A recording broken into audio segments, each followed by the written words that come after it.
Quand j'ai créé ma chaîne YouTube en 2014, c'était pas prévu. J'ai créé cette chaîne, j'avais déjà 2 sons postés sur YouTube et j'avais pas encore de chaîne à mon nom. Donc j'en crée une ce jour-là en me disant que bon ben c'est ici que je vais poster mes sons à partir de maintenant. Et honnêtement, pendant plusieurs années, je me suis jamais dit que cette chaîne allait servir à créer une communauté. Je faisais même pas attention à l'évolution du nombre d'abonnés. Et pour moi, limite, ce n'était pas une chose importante. Et je savais même pas, entre guillemets, à quoi ça servait à cette époque. On parle de 2014.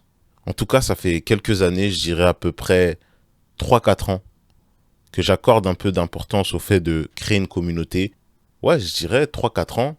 C'est là où je poste une vidéo qui n'a rien à voir avec le rap. Et honnêtement, j'y ai pris goût. J'avais cette même bonnette. La bonnette rouge, ça veut dire que là, on est posé. Ce qui va se passer va être sur un ton plus calme, plus sérieux. Quand c'est la bonnette jaune, on sait ce que ça veut dire. C'est un peu plus pour m'amuser. Ce que j'essaie de dire, c'est que ça fait maintenant quelques années que j'accorde de l'importance dans le fait de créer une communauté. Sur YouTube en particulier. Mais c'est comme si j'y mettais pas des mots clairs dessus. C'est comme si j'étais conscient que j'avais une certaine passion pour la plateforme YouTube, mais j'avais toujours pas verbalisé le fait que j'allais en faire une des plateformes principales de mon art. Et quand j'ai pris conscience de ça, je me suis dit, bah écoute, ne te prive pas, sors des vidéos qui te plaisent, sors des vidéos humour, fais des interviews, fais des podcasts, fais ce que t'aimes sans forcément expliquer aux gens que oui, je fais ça par rapport à cette décision ou par rapport à cette envie-là. Le but, c'était j'ai envie de faire ça, je le fais. Et peu importe si ça parle tout de suite ou pas, je le fais. Et des gens ont pris la peine de m'écrire et de m'encourager, que ce soit pour les interviews, que ce soit même pour les sketchs. Il y avait toujours une personne bienveillante dans mes DM pour m'encourager, me donner encore plus de force. Quand on est vidéaste indépendant, quand on n'est pas dans une boîte de production ou quand on est vraiment dans une phase où on réalise seul, où on monte les vidéos seul, la motivation, ça va, ça vient. Parfois, t'es dans une bulle où ça tourne vite, et parfois, honnêtement, t'es dans une bulle où c'est plus trop ta priorité. Jamais dans ma tête, je me suis dit, un jour, je vais créer des concepts. Qu'un jour, je donnerai la parole à d'autres gens sur ma chaîne. Jamais j'aurais pensé que je me mettrais en scène à faire des sketchs que j'ai imaginés dans ma tête et les faire et les poster et qu'en plus, ça fait rire des gens. En parlant des sketchs, c'est tout simplement un domaine que j'ai repris. J'étais dans ça.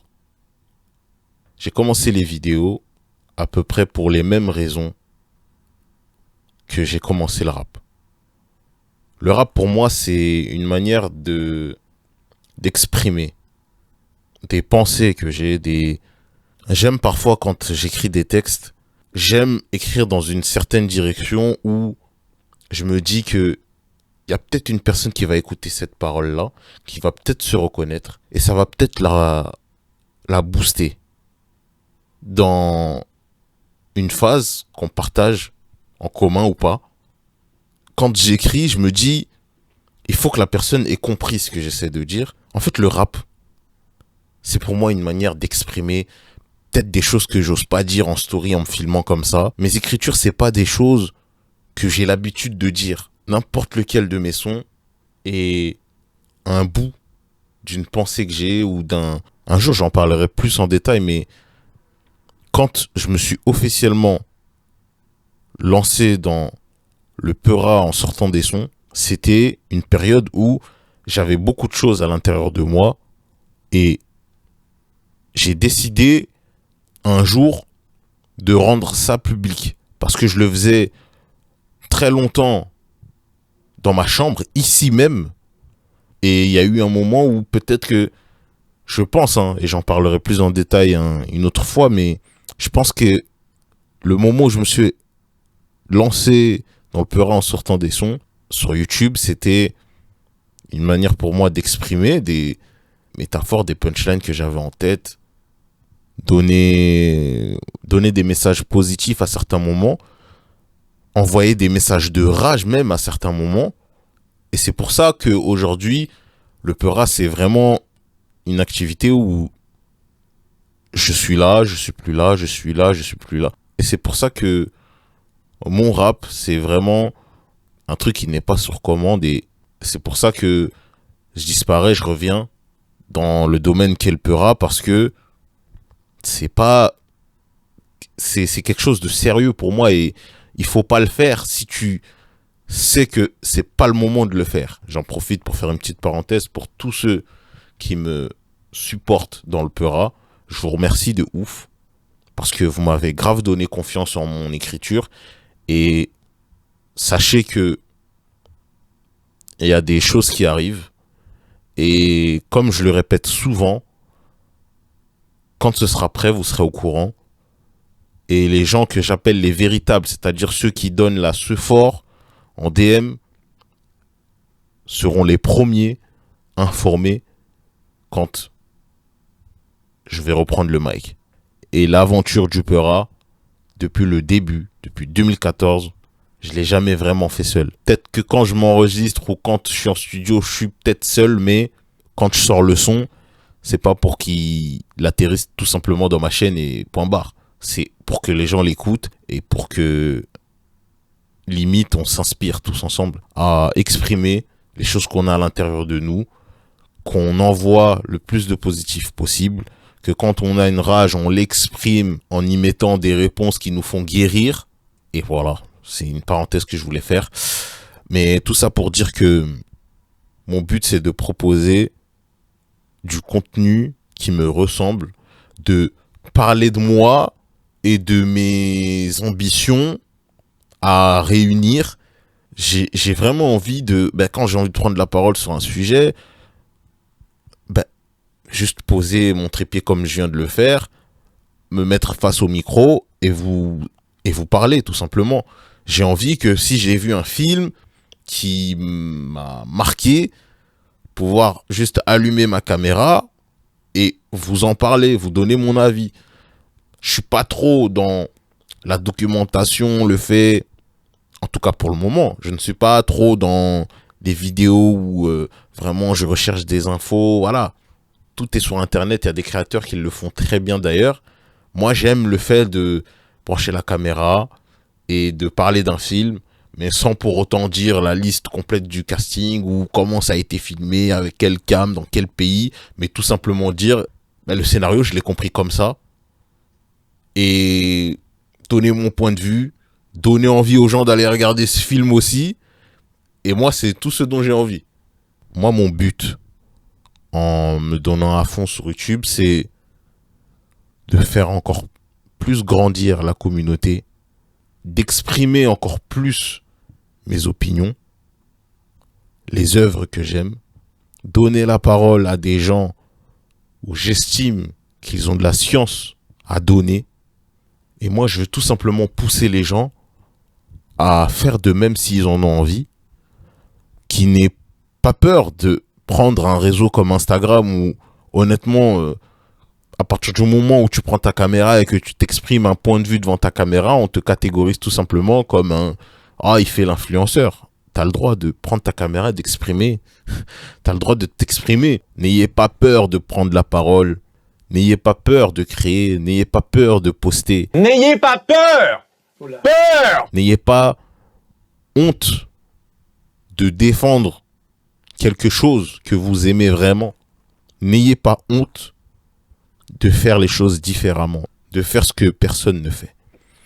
Et ça, c'est des choses qui ne se font pas en un claquement de doigts. C'est des choses qui se construisent. Ne recommencez jamais à zéro. Quand vous avez fait un cheminement, quand vous avez créé quelque chose, quand vous avez développé quelque chose, moi, je suis personne. Mais je donne quand même ce conseil dans cette vidéo. Ne repartez jamais à zéro. Continuez. Ne vous dites pas, à un moment, j'ai fait un run. Et puis, ce run-là, j'ai laissé. Du coup, vas-y, je vais recommencer à zéro. Je vais tout supprimer, on recommence. Et vous allez le faire tout le temps, tout le temps, tout le temps.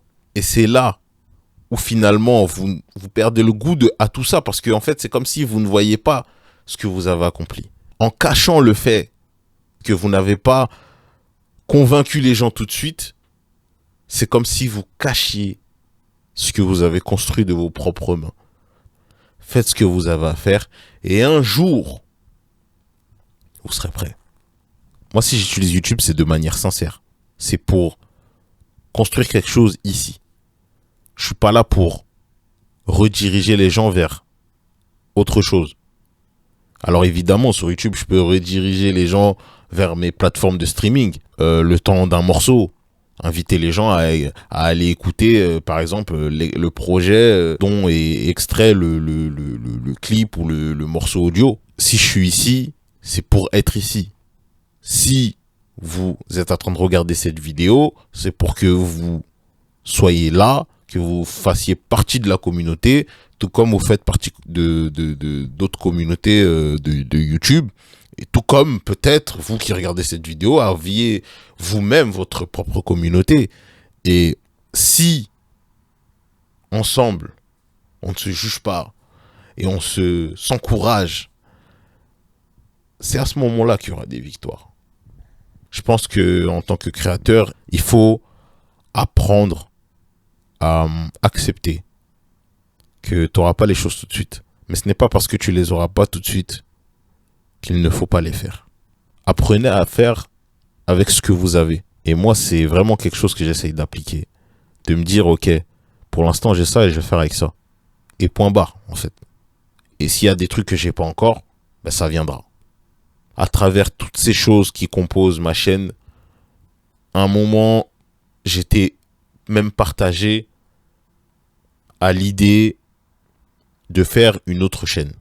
J'étais partagé à l'idée de me dire, ce serait peut-être mieux que tu fasses une chaîne où tu pourras faire un peu toutes ces choses et que tu laisses cette chaîne-là un peu tranquille, etc. Et puis à un moment, je me suis dit, non, je suis déjà dans un combat où je veux faire monter cette chaîne. Pourquoi je vais m'éparpiller? Pourquoi je vais me dire, oui, je suis obligé de faire ce move? Alors, évidemment, c'est un move que peut-être je me verrai faire plus tard. Mais pour le moment, de ce que j'ai envie de faire, c'est des choses que je peux faire sur cette chaîne. Donc, en fait, en créer une autre, ce serait tout simplement éparpiller la guerre. Entre guillemets. Et quand je dis guerre, c'est quand tu te lances sur YouTube, quelque part, tu es en guerre. En guerre de faire connaître ton art, de faire connaître ton univers. Mais ouais, c'est vrai qu'à un moment, j'étais très partagé. J'étais très torturé dans le fait de me dire... est-ce que je crée une chaîne où je peux, entre guillemets, avoir une nouvelle liberté, etc. Et puis je me suis dit non, tu sais quoi? Cette liberté-là que tu recherches, tu vas la faire ici, sur cette chaîne-là. Parce que si tu t'éparpilles, encore une fois, c'est comme si je repartais à zéro. Donc, entre guillemets, le chemin ne fait que commencer. Et moi, je suis content de vous parler là. Je suis content d'avoir ce micro et de vous en parler. Et de me dire, en fait, à moi-même, n'aie pas peur. Poste ce que tu as à poster. Poste ces vidéos, ces idées-là que tu as, fais-les. Moi, je fais les choses dans ma chambre depuis des années. Mes premiers sons, je les ai enregistrés ici. Ici, debout, devant ce mur. Et j'avais même pas de carte son, pas de micro, rien. Et pourtant, on faisait les choses. Et ça, c'est quelque chose qu'il faut toujours garder. Cette part de spontané, en fait, de se dire, je vais faire ce que j'ai à faire. Aujourd'hui, avec nos téléphones, on peut faire plein de choses et pourtant, on se freine. Aujourd'hui, avec Internet, on peut apprendre plein de choses et pourtant, on se freine. Je suis pas en train de dire qu'il faut slasher sur Internet, faire tout ce qui te passe par la tête, chaque caprice. Mais au moins, quand au fond de toi, t'estimes qu'une chose est bien, fais cette chose. Des critiques, il y en aura toujours. Dans nos vies, il y en aura toujours. Donc en vrai de vrai, ne pas faire les choses, ça sert à rien. Peu importe. Les gens forts, ils se font critiquer. Les gens débutants, ils se font critiquer. Donc au final, la seule chose bête qu'on peut faire, c'est de ne rien faire. C'est pour ça que je me suis dit, voilà, écoute, cette chaîne, c'est ta chaîne. Quand tu l'as créée, c'était pour poster ce que tu avais dans le cœur. Eh ben, il est temps de continuer. Et surtout, de le dire une bonne fois pour toutes et de le verbaliser. Je suis Alfix. Et je suis youtubeur. 2026. Ça va chier. Ah oui, et une dernière chose. Il y a une phrase que j'ai jamais dite sur ma chaîne. Je pense que je comprenais pas vraiment le sens de cette phrase parce que beaucoup de gens l'utilisaient de manière hypocrite pour des intérêts qui n'étaient pas forcément sincères, des intérêts qui n'étaient pas forcément bienveillantes. Mais je pense qu'il est temps pour moi d'enfin vous la dire. Abonnez-vous à ma chaîne YouTube.